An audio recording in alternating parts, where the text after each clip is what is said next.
Hi, grade 11. This is Unit 1 Literacy Foundations, Lesson 2, Strategies to Use While You're Reading.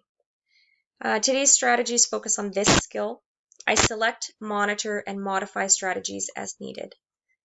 I've underlined monitor so that you know that you're paying attention to this metacognitive aspect of reading. You're paying attention to what your brain is doing while you're asking your brain to do a task, and you're making decisions to help your brain do what you want it to do better.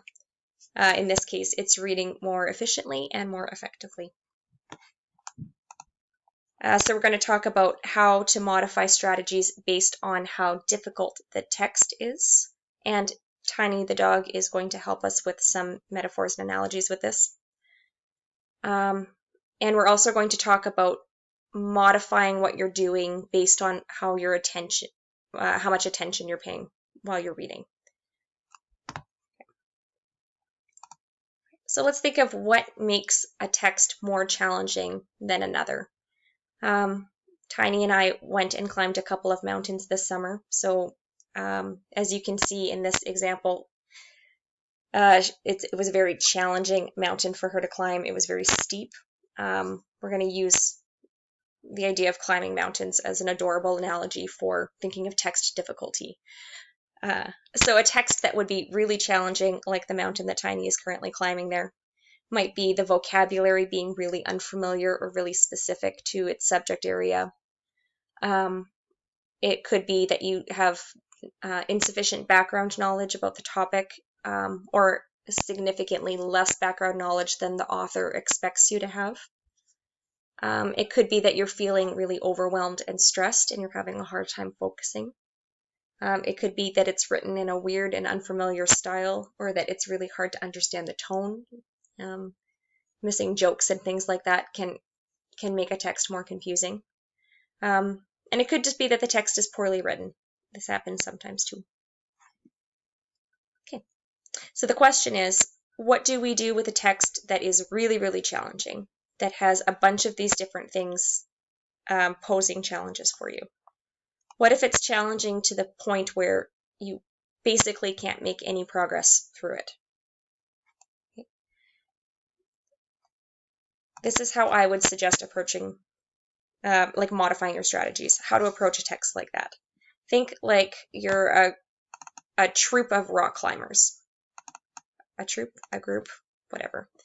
The thing that rock climbers do is they send one guy up before the others, and that person puts little hooks into the wall, and so that the other climbers that come after him can put their ropes through it and have a bit of a guide coming up. So you can see this more experienced climber looks like he's telling the other climber, giving advice on where to put their foot and stuff like that. Makes it easier for this person to climb because this person has done some of the work already.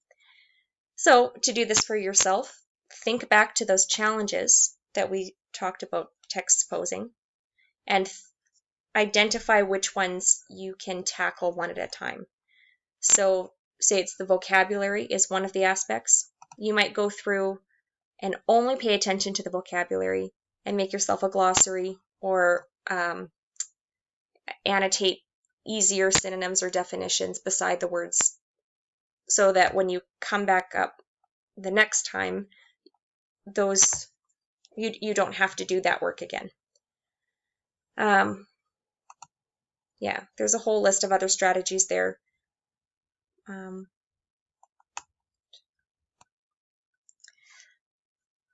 Okay, so slightly easier than the steep mountain. Now we're going to talk about texts that feel like biking up a hard hill. So it's steep, it's challenging, but it's not quite so challenging that you get stopped all of the time. You can make progress ahead. It just requires a lot of effort and a lot of stamina to make your way through it. For a text like this, I suggest that you think like a Jeep. So if you were driving a Jeep or some other vehicle that had a stick shift up a very steep hill, the common wisdom is that you keep going at a slow and steady pace. If you stop, you have to restart. When you restart, you might stall, you might slip backwards. It requires a lot more energy. It's better to just keep your momentum going slowly, steadily, and get to the top of the hill. For a text that's got a lot of challenge, that's going to test your stamina, but is possible to get through, that's what you want to do. You want to just read at a slow and steady pace, get to the gist, get a general understanding of the text, and then after you've gotten that, you can look back at where you've come from and reread the parts that you need to reread.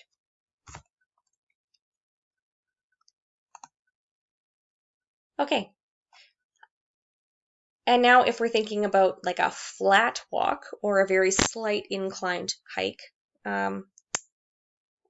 we're talking about texts that are pleasant to read. They're not very challenging. They might even be a little bit easy. When a text requires less effort to understand, ironically, it sometimes takes more effort for us to pay attention to what we're reading and remember what we're reading. It's like our mind goes on autopilot, we don't have to think about it as much, and so our mind just starts thinking about other things.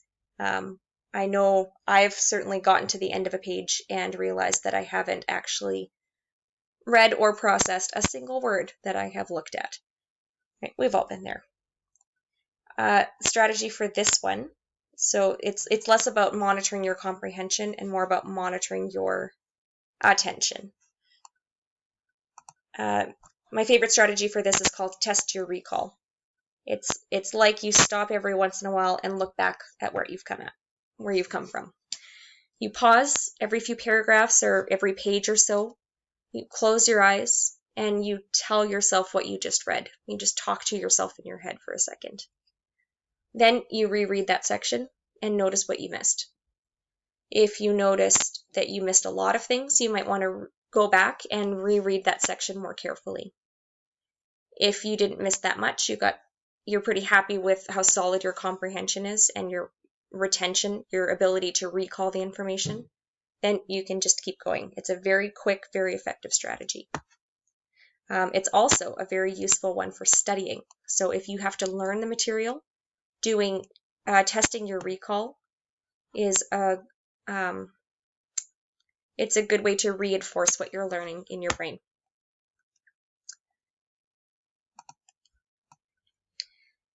Okay, so that's kind of it for concrete strategies and suggestions.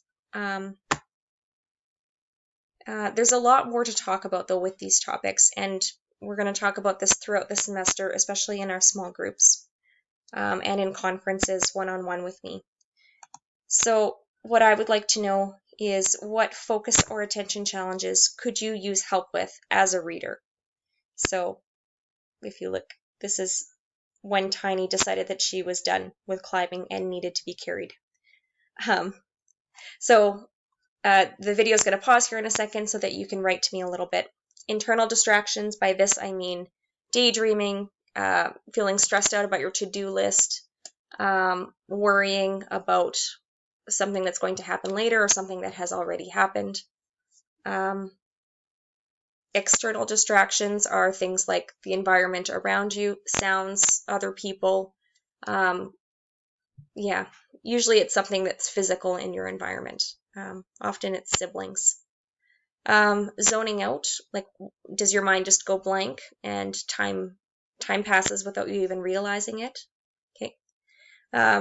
Do you get frustrated or impatient while you're reading and then you find it harder to concentrate because you're kind of agitated? And do you find that you start getting down on yourself? Do you start kind of criticizing yourself for not understanding or kind of beating yourself up? So, and these are just some suggestions. If something else occurs to you, by all means, please tell me about it.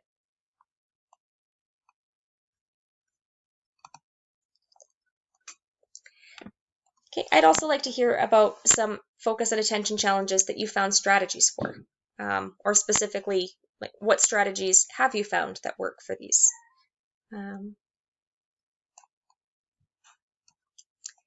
Okay, for today's activity, you need to find a partner. You're going to choose one text from the same set of texts that you had before. The one that's called literary nonfiction reading strategies practice.